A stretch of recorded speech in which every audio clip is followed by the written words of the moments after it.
Hello and welcome to the Middle East Forum Speaker Webinar Series. I'm Stacey McKenna and I will be moderating today's discussion. We're pleased to have Dr. Michael Makovsky, President of the Jewish Institute for National Security of America, join us to discuss It's Time for a U.S.-Israel Mutual Defense Pact. Dr. Makovsky will speak for 5 to 10 minutes and open it up for questions. Should you wish to ask a question, please use the Q&A box located at the bottom of your screen. We'll do our best to get to all questions, but we have many participants on this webinar, so I apologize in advance if you do not get to yours today. And with that, I will turn the discussion over to Dr. Michael Makovsky. Hi, thank you very much, and thank you to the Middle East Forum for inviting me to participate in this webinar.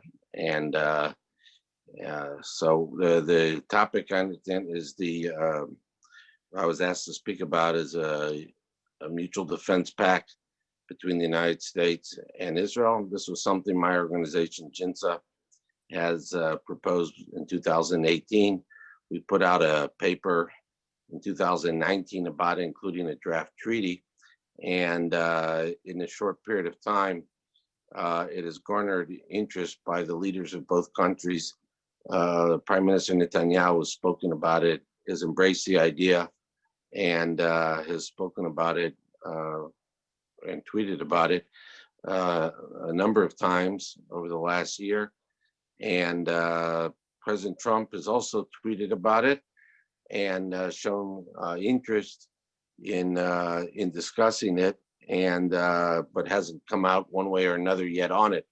So I'd say also Senator Lindsey Graham is probably the leading champion of it in the Senate and has spoken about it a number of times. Why a mutual defense pact between Israel and the United States? I think a lot of you maybe and other members of the Middle East Forum might even think that there already is a mutual defense pact between the two countries. And because the two countries seem to work so closely together on so many issues. The fact is, there is not, of course, and it is not even a new idea to raise it.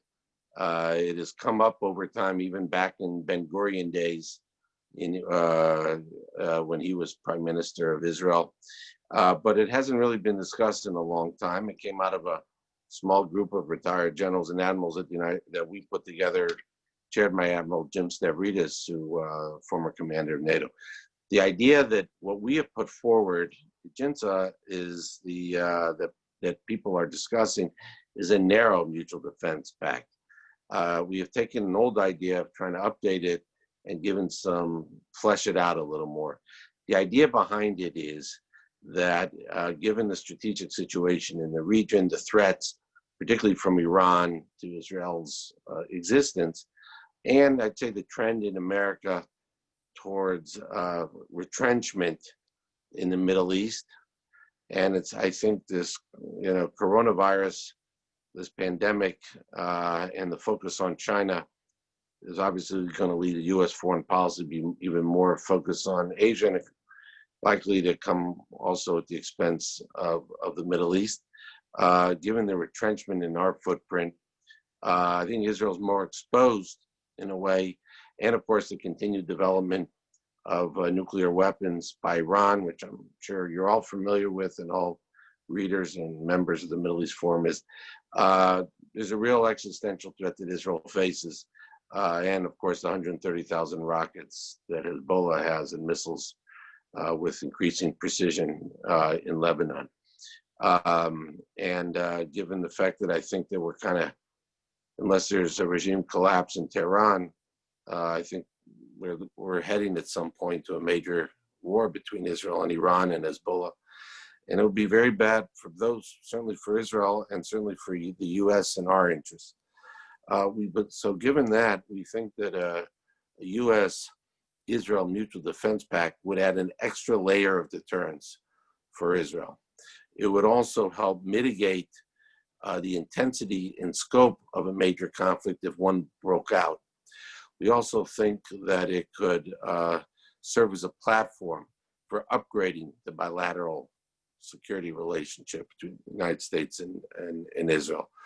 For the United States, a mutual defense pact is actually not that radical an idea. We have mutual defense pacts with about 50 other countries, including all the NATO countries, of course, but we have them with Japan, we have them with Philippines and others. And one of the, and what we have found, just looking at the history now, there haven't been many new ones in several decades. A lot of them really were formed and concluded during the Cold War and in the early couple decades of the Cold War. And the reason why there are mutual defense pact is because they do add a layer of deterrence, and they are a source of stability for the countries and the regions that they impact. So we think for U.S. interests, particularly as we're retrenching in the Middle East, I think that's the trend. We think it would be very valuable to have a mutual defense pact because it would add an element of stability. It would contribute to stability even while we're lowering our footprint in the region, which could often be a source of a factor for instability. So we think we could help balance this out with the Mutual Defense Pact. We also, so we think for U.S. interests, it's important. For Israeli interests, it's important. For Israel, again, extra layer of deterrence.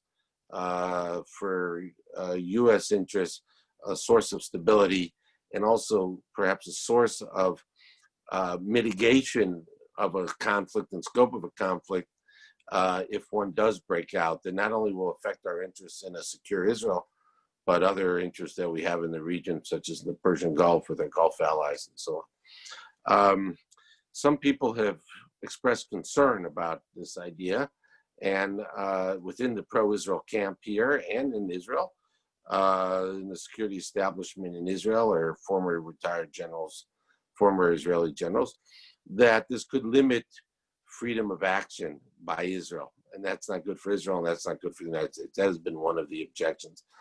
The reality is that I think for those who've said that have really probably not looked into the history of Mutual Defense Pact. The fact of the matter is that we have Mutual Defense Pact with France for, and England, for the UK for a long time. That didn't stop the UK from going in the Falklands, even though Ronald Reagan wasn't very enthusiastic about it. Then stopped the French getting involved in certain things in Africa, even though America had apprehensions about that.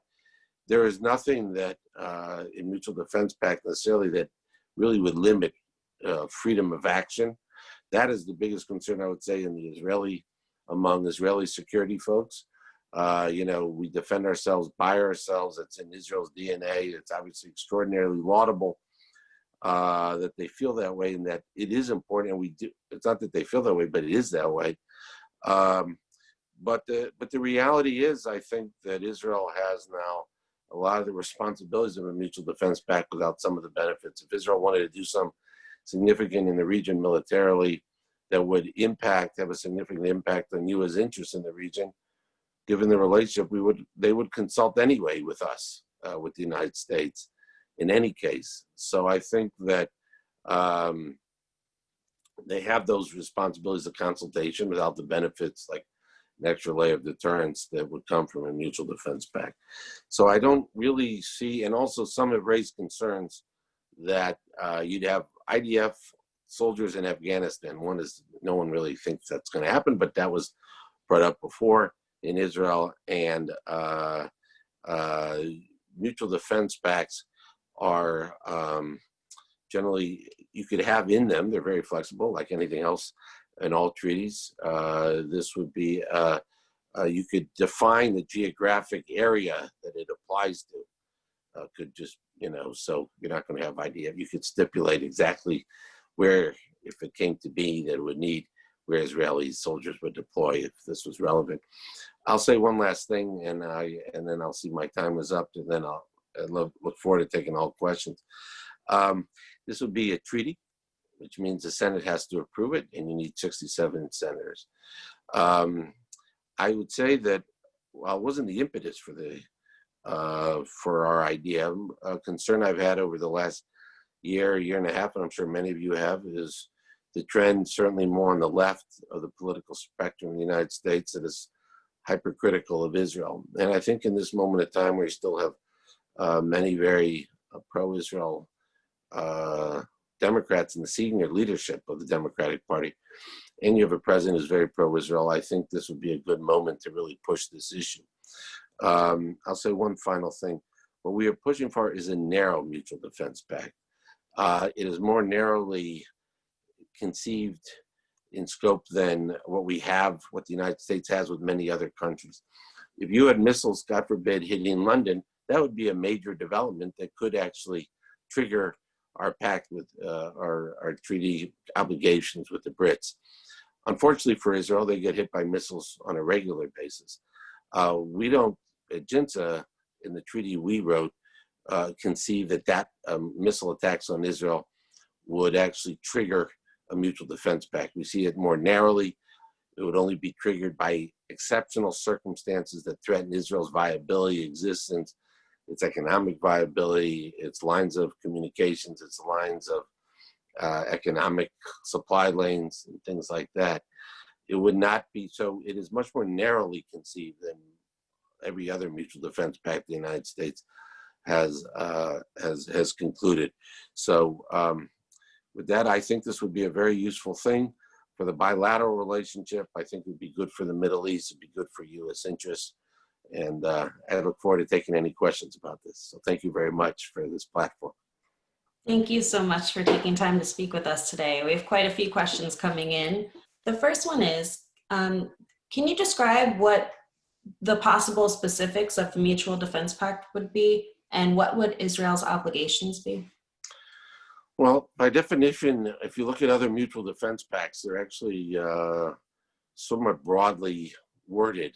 You don't have to, we thought of this and saying, well, I mean, let's be real here. I mean, most mutual defense pacts with the United States involve what the United States has to do. You know, but Israel could obviously help in many ways, U.S. interests, particularly with sharing of intelligence. Of course, Israel shares a lot already with the United States. But I wouldn't put in a treaty.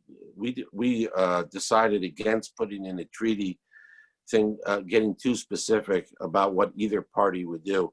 This would be something that the leaders of the country would have to work out. In fact, one of the values, I think, of doing a mutual defense pact is that as close as the security relationship is between the two countries, we think a mutual defense treaty or pact would force the two countries to maybe do a little more planning than they already have. So we think that has to be worked out between the two parties. But obviously, Israel is very careful about its deployment of its forces abroad. And that would be understood, obviously, by both parties. But I wouldn't get in a treaty any such specifics. Thank you. So we have many questions coming in pertaining to the Democratic Party. What would a U.S. administration that is not friendly to Israel in power look like? Would such a pact tie Israel's hands at all? No. So some people raise the concern that to us that, well, if you have a treaty, then would a less sympathetic American president use it over, you know, against Israel? I actually see it the opposite way, that if you had a Senate, if you had a mutual defense treaty, which was by definition approved by 67 or more senators, 2/3 of the Senate, I think it would serve as a break to, you know, what a president less friendly to Israel could do to Israel. I actually see this as a positive, that it could help limit or it could reduce such a, if we obviously hope this doesn't come into being, but if you had a president like this, we think it would offer some, you know, limitations on such a president of what they might want to do against to Israel. Wonderful. Would Arab states like Egypt or Saudi Arabia also seek such defense pacts? It's a good question. You know, there have even been discussions about a Middle East NATO. It's not a new idea. That the idea has been around a long time, really. They might. I don't. I mean, we, since certainly Jimmy Carter, if not before, have committed ourselves to securing the free flow of oil through the Persian Gulf, and therefore, obviously, our relationship with the Saudis and the UAE is very close. Some other countries, on the other hand, the Iranians attacked a major Saudi energy facility in September, and the United States did absolutely nothing. You know, the Egyptians and the Saudis might ask for such a thing, but I think that it'd probably be there'd be a heavier lift to actually happen, especially since they're not democratic countries. And, you know, if God forbid there's a revolution in those countries. Well, we saw one already in Egypt, you know, not too long ago. And we had a Muslim Brotherhood government that headed that country for a period of time. I think it'd be harder for us to conclude a mutual defense pact with countries like that, where you do worry who's going to be in charge of that country. One thing you know with Israel, obviously, is the country's overwhelmingly pro-American. Whether it's going to be Benny Gantz or Bibi Netanyahu, it's not going to make that big a difference in terms of the bilateral relationship, and the country is firmly rooted in the Western camp. So I just don't see that happening right now with the Egyptians and the Saudis or the UAE. Doesn't mean, by the way, I don't think it's important that we, have closer security relations with those countries. If anything, I was critical in my writings of the lack of response by the U.S. against the Saudi energy facility. That surprised me a great deal. So I would like other countries, particularly Iranians, to understand if something like that happens again, the United States is going to respond. But to have a formal treaty, I don't think is going to happen. Do you know of any mutual defense pacts between any of Israel's neighbors or other major powers? No, there are none. There are none with Israel's major neighbors. Okay. Is there? Oh, sorry. If you were going to continue. No. That's it. Okay. Is there any possibility of Israel or a future Palestinian state joining NATO? Of Israel or a future Palestinian state? I don't see it happening with Israel, but I think, again, if you, it's possible. I mean, I think I think I would start with, I think it's a heavy lift for the Israelis to come to terms with a mutual defense pact with their closest and most important ally, the United States. So I think it'd be a bigger challenge to join NATO. With a Palestinian state, I think one step at a time. I think it would be good if it was a democratic. You'd want it to be a democratic state that's firmly in the Western camp. I think we see the challenge already with one particular NATO member in Turkey, which is still formally a democracy, but is not as democratic as it was before. But even it has not always been as democratic, but it has clearly moved away from the Western camp. I can't imagine in any, I would love to see the day when the Palestinian Authority, Palestinian government would want to join NATO, but there'd be so many positive things that would have to happen. And I don't know if I'll live to see it in my lifetime. So I think the short answer would be no. Thank you for that. Is there any difference between how this mutual defense pact would act for, say, guerrilla war tactics versus a conventional outright war? Yeah, I don't see it. It's a narrowly conceived pact the way we have conceived it. I wouldn't see it having to do with anything like, well, you're saying guerrilla warfare, but I think probably the more, infiltrations from Gaza or Syria, I wouldn't think that wouldn't trigger at all. By the way, as I said earlier, the missiles that unfortunately Israel is on the receiving end on a too regular basis, let's say from Gaza, that wouldn't trigger it either. I don't think Israel wants the United States to get involved, and the United States would not want to get involved in any such conflict. So the idea is to make this more, I don't want to say the word limited, but narrow is the right word. This is narrowly conceived for things that Israel could normally handle on its own. it should handle on its own. There's no way that no Israeli government would want to enlist American support for dealing with the missile threat, say, from Gaza, and the United States would not want to do it. This is for big challenges, things that threaten WMD, weapons of mass destruction threats to Israel, the cutting off of Israel's sea lanes. Israel cannot last very long if its sea lanes are severed. It is still somewhat of an economic island. So it's things that threaten Israel's viability and very existence. Those are the only things that we think make sense. So for this pact, but not for things like guerrilla warfare or missile attacks like we have from Gaza. Now, you could argue, you could make the case, I don't know, we'd have to see. We hope we don't see. If there was a major war between Israel and Iran and involved, obviously, Hezbollah, and all those 130,000 rockets and missiles were unleashed from there, that possibly could be a different story. So you just mentioned the role of Hezbollah and Iran.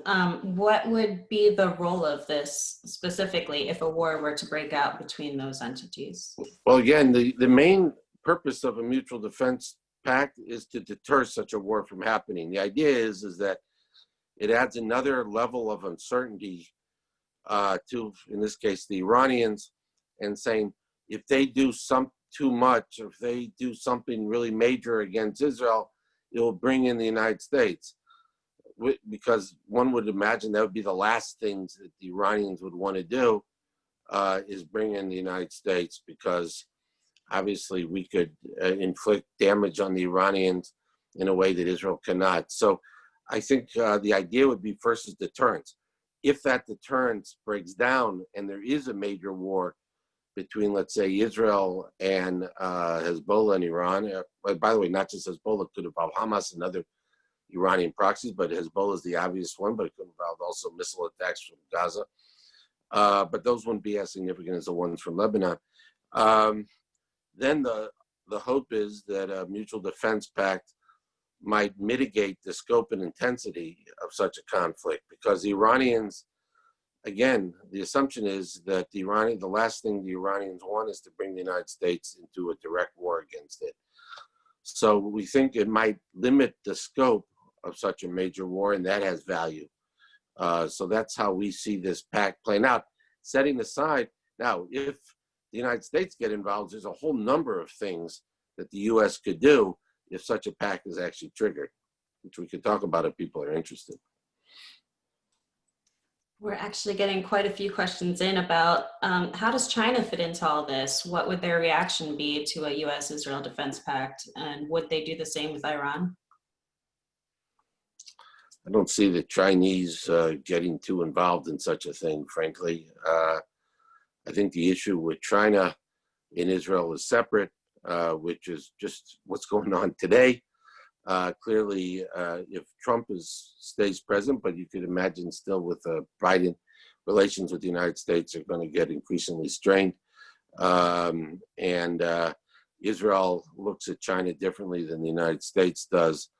And just we saw recently where the United States made clear they didn't want a major contract for a big desalinization plant in Israel going to a Chinese company, even one based in Hong Kong.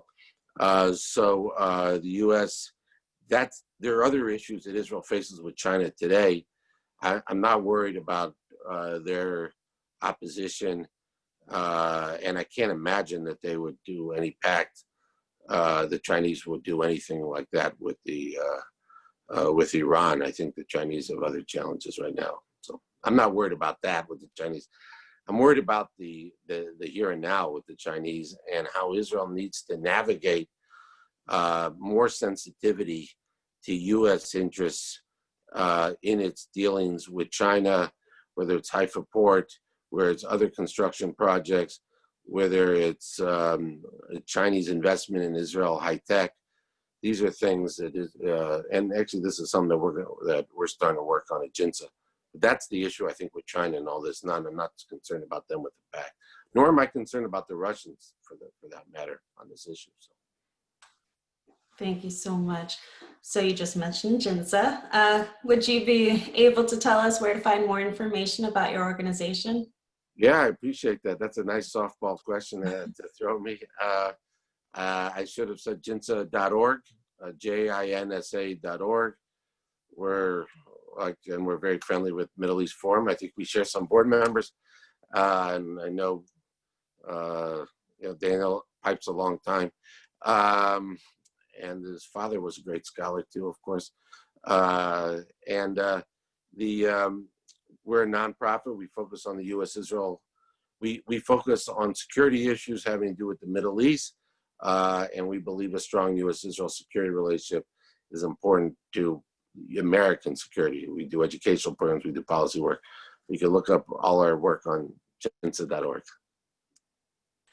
Well, thank you so much. Unfortunately, we've come to the close of our webinar. Thank you again so much for joining us. Thank you very much for having me. Wish everybody health. Thank you. So please join us on Wednesday at 3 p.m. Eastern for Ashley Perry to brief us on current events in Israel, and Friday at 1 p.m. Eastern for John Nomikos speaking on Turkish threats in Greece. Be sure to check out our website, www.meforum.org, our YouTube channel, and SoundCloud for recordings of past webinars. Thank you all for joining us, and I hope you have a wonderful day.